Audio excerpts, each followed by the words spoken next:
Am I the a-hole for telling my dad, aunts, and uncles to grow up and get over their mom's affair? My grandma, 65 female, and I, 21 male, get along really well.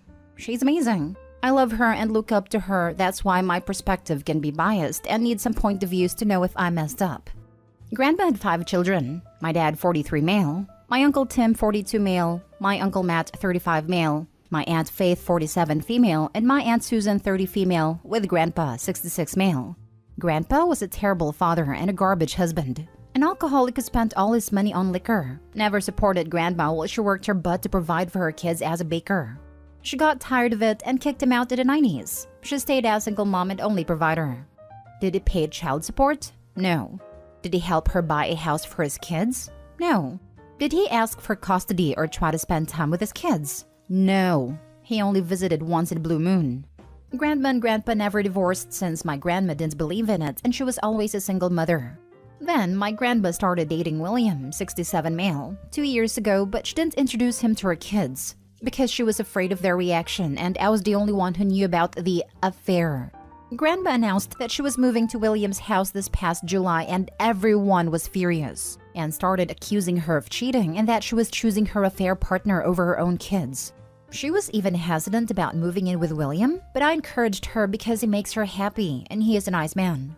It's been almost 2 months and they refuse to talk to her or have low contact with her and that is hurting her. She asked my grandpa for a divorce and he got mad at her and accused her of cheating. They were talking trash about her. They sexed at a family dinner. Thus, I told them to grow up and stop acting like kids since they are not.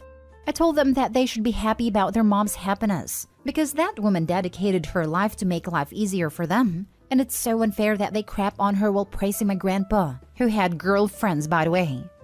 They all called me the a-hole for not taking their feelings into consideration and they say that something doesn't feel right about their mom dating at this age. They accuse her of cheating, but that isn't cheating. They haven't been together for around 25 years. My grandpa had a couple of girlfriends. And yes, they were mad at him too, but it's time to grow up. Am I the a-hole for telling them to grow up? I think they need to understand that their parents ain't getting back together, in case they have a hope, and that grandma has a right to be happy. I mean, she did her job already without any help. Now for the top comments. Not the a-hole. Legally, they're separated. Unfortunately, your grandma will have to divorce grandpa if she does want to have a marriage between her and William, recognized under state and federal law. It's not an affair since they're separated. Not the a-hole. Your dad, uncles, and aunts are childish and are acting in a selfish way. Your grandma has the right to be happy at any age. As you said, this is very far from cheating, since your grandparents split up over 2 whole decades ago. Your family needs to accept that and let her have some joy and happiness in her life finally, when she can focus on herself instead of focusing on raising 5 kids alone. I feel sad for grandma to realize that she raised such ungrateful a-holes. How utterly disappointing for her. Could they even name one instance where their father did anything of significance for them? Not the a-hole. I bet it's not even the cheating so much as it is that she has someone in her life who gets some of her attention and they want it all. That cheating is just an excuse. Not the a-hole. Not the a-hole. Your grandparents have legally been separated for 25 years, and your dad and his siblings bear being ageist by saying at 65 your grandma is too old to date. Personally, I'd be telling them the statistics about STDs in the senior population. The geriatric population really likes to get it on, you know, seeing as they don't have to worry about anyone getting knocked up. Those senior living communities and nursing homes are just as much more wrinkled version of Love Island. And your grandma still has 20 years to go before she hits that crowd. I'm not at all kidding. Look it up. Old people are really into lots of casual hookups. You are 100% right on this. You are awesome for having your grandmas back. I hope your grandma and William have the best golden years together, and that her children all get their heads out of their behinds and grovel at their moms and William's feet for being pricks. Can't confirm on this one. Here in the UK, there was a whole mini epidemic in care homes for the elderly with syphilis, chlamydia, and gonorrhea. Next story. Am I the a-hole for asking my mother-in-law to leave our wedding because her perfume was bothering me?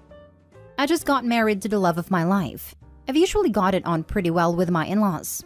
Usually, my mother-in-law doesn't wear perfume, or at least not any that I've been able to notice. My wife had her mother be her matron of honor, so she was standing with us up front. It was a small area, and with her right next to my wife, I was able to smell her perfume.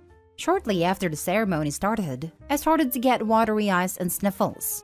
Our ceremony was supposed to only last 20 minutes max, so I thought I would just push through unless it got worse. It didn't get worse until after the ceremony when new mother-in-law hugged me. Itchy eyes, itchy throat, and headache got added to the mix. My wife asked if I was alright, and I told her I think her mother's perfume was getting to me. We had someone go get some allergy medication. I took one, but it didn't do a whole lot, and I started to feel out of it. Get to the reception, and we started to do our photos, and I couldn't do group photos with my mother-in-law in them. I told my wife we needed to figure something out because my symptoms weren't letting up, and I didn't want to be out of it from taking more meds for our reception or have to leave our own reception. My wife asked her mom to keep some distance between us to try and make it easier for me. It didn't really. The perfume followed her like a damn cloud. Then my wife asked her mom to try and wash wherever she dabbed her perfume, but mother-in-law said she hadn't dabbed it on. She spritzed herself, so it was on her dress too. At that point, they said they were out of ideas and there wasn't anything we could do. I said there was one more thing, and suggested that maybe mother-in-law leave to change her dress and then come back, or even just go to a nearby thrift store or something and get any kind of clothes. I'd even pay for them. I asked my mother-in-law to either please to do that or to leave, and would visit later with cake because it was getting to the point that I would have to leave. My wife and mother-in-law objected to this because my wife wanted her mom there the whole time. I understand the day was big for my wife and she wanted her mother there. And I wanted her there too, but I wasn't able to enjoy my own wedding. I wound up sitting outside with some of my family and groomsmen. I started to feel better, and when I did, my wife came out and asked if I'd be going back inside then. I told her not so long as her mom was still there and hadn't changed. That night ended with my wife spending our wedding night at her parents' house. Am I the a-hole for asking my mother-in-law to leave? Edited to add, yes, my wife is aware of this. I had a similar reaction to a perfume she bought before. This was the only third time I've had a reaction that bad to perfumes. My wife and mother-in-law objected to this because my wife wanted her mom there the whole time. But your wife didn't want her new husband there? Oof. Definitely not the a-hole. Bad situation, but you were being reasonable. Mother-in-law should have gone and taken a shower and returned with clean clothes. Wife is being unreasonable. I hope you didn't sign the wedding papers yet. I actually had an allergic reaction to the flowers in my wife's bouquet. But since the wedding was outside, it didn't hit me until days later when we were driving away from the hotel with a bouquet in the car. There wasn't a viable option for sealing it up, so we ended up tossing out the bouquet. Mother-in-law sent over a vase of flowers a few months ago with the same flowers. I didn't even realize it was the same flowers, but within a minute of me being in the same room, I was wrecked. Not the a-hole. I can't believe your mother-in-law and your new wife would be so selfish. You struggling to breathe and simply be at your wedding is wildly messed up when mother-in-law had opportunity to just buy a new outfit or come back later. Next story. Am I the a-hole for refusing to let my daughter be in wedding photos? I, 30 female, have a daughter, Lily, 5 female. My brother, James, 32 male, and his wife, Brittany, 26 female, got married in July. I was friendly with Brittany before they were dating/engaged, but we weren't friends. James and I are very close though. When James first proposed to Brittany and they started wedding planning, it was made very clear to me that Lily and I would be part of the wedding. Throughout the wedding planning process, it was reiterated that Lily would be a flower girl and I would be maid of honor. A few weeks before the wedding, Brittany came to my house to talk to me. She explained that her family had raised concerns about kids attending the wedding, and Brittany/James have decided to make the ceremony child-free, but that Lily was more than welcome to come to the reception. I tell her something along the lines of, "Okay, it's your wedding. I love my brother, so I'll do whatever he asks of me." Fast forward to the rehearsal. We line up and everything is going as expected until Brittany's 3 nieces, 5 female, 7 female, 8 female, walk in as junior bridesmaids. I'm confused and slightly annoyed, but whatever. After, James pulls me to the side and says that Brittany was worried that Lily would accidentally ruin the wedding with a temper tantrum, and that's why they lied about the wedding be child-free. I explained to James that this really angers me, and it hurt that they think that about my child. But it's fine. I had already arranged for my friend to watch Lily during the ceremony and then meet me for the reception. James said he understood my feelings and didn't agree with Lily not being invited. The day of the wedding, Brittany asks where Lily is and why she wasn't there while we got ready. I explained that she is with a friend and will be at a reception later. Brittany then says she's going to call so Lily can be brought over for the pictures because people will ask why she's missing in the pictures, and it will make her look bad. I told her she can call, but my friend knows the situation and won't come until I ask her to.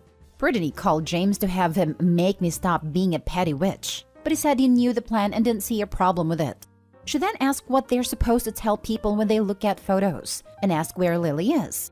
I said to tell them that she wasn't invited since she has too many temper tantrums.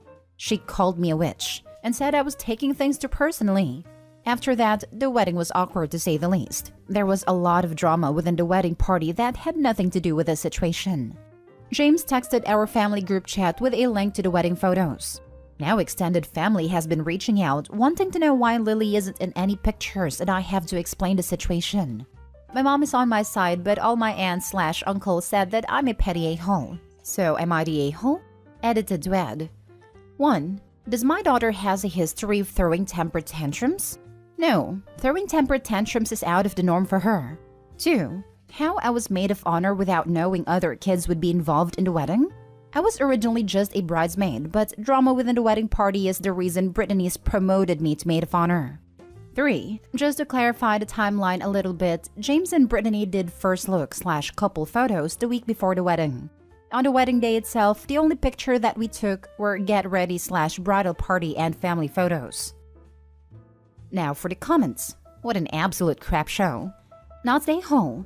Your daughter wasn't invited, so why would she be in the pictures? Although I'm curious, why is your family so concerned about your daughter having a temper tantrum? Is this a pattern with her?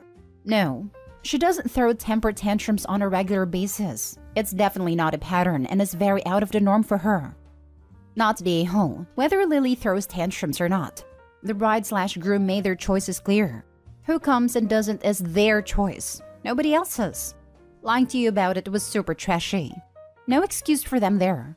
They're trying to have their cake and eat it too. Make it seem like the kids were warmly welcomed when in fact Lily was coldly excluded.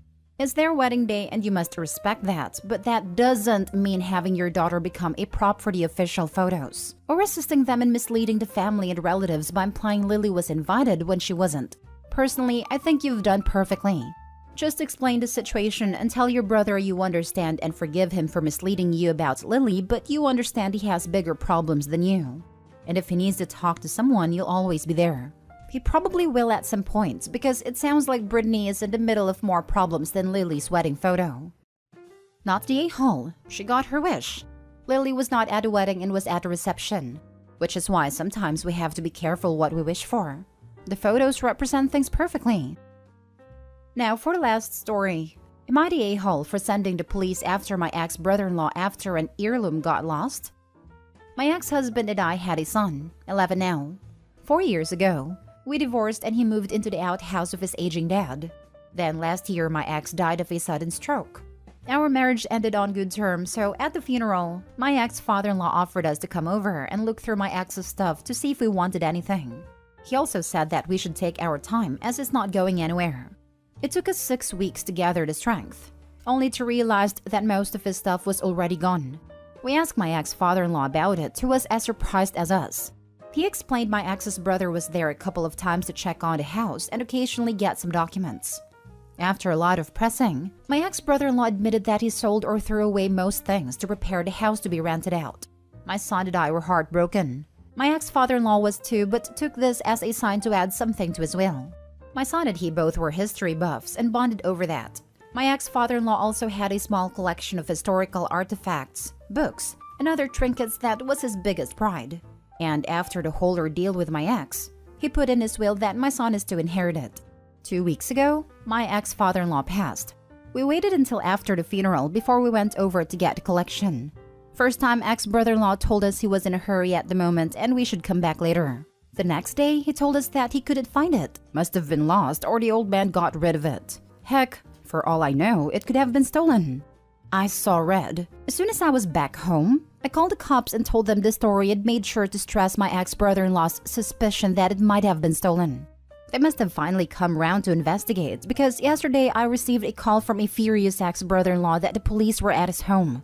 After realizing there was neither remorse nor urgency in his voice, I doubled down with a bluff and told him I'm suspecting that there might have been cultural goods in the collection that would have needed to be registered, and that I was just about to call the cops again because this would escalate this from simple theft to antiquities fencing. We had the collection dropped off at our house an hour later, after he suddenly was able to find it. My son is over the moon, and I'm happy he has a way of connecting to his late granddad through the collection. Being a small town, this is now naturally the talk of the city, and I have no doubts that the time the police were at their house will be brought up every time someone says ex-brother-in-law's name for years to come. And of course, everybody is picking sides. And through the vineyard, I heard that some people are painting me as a greedy a-hole, while others think the same of my ex-brother-in-law. While none of this will have an impact on my family, we're likely to move away now that there's not family left here. I do feel bad for maybe tainting my son's memory of his granddad and uncle by going for the nuclear option, and fear it might have been unproportional as he could have genuinely just been unable to find it. So, am I the a-hole? I don't think he was genuinely anything. You bluffed. And an hour later he found it? Yeah, right. Definitely not the a-hole. He deserves to have the cop visit tag follow him for the rest of his days. Bless his heart. It's so weird how people can complain about others making them face consequences for their actions, but those consequences are 100% normal and expected. Like, you stole things. Police visits only? You are getting off lucky, buddy. Not the a-hole. I would call your brother-in-law a vulture. Except that's pretty harsh on actual vultures who are useful to the ecosystem. You found and protected your son's inheritance. Any small-town gossips who don't see that have either been fed a skewed version of events or are just as greedy-grabby as brother-in-law. Oh, I'm pretty sure in the current retelling of events, there are already drugs, the mafia or the government involved. Nothing beats the creativity of a game of telephone involving a rural small town.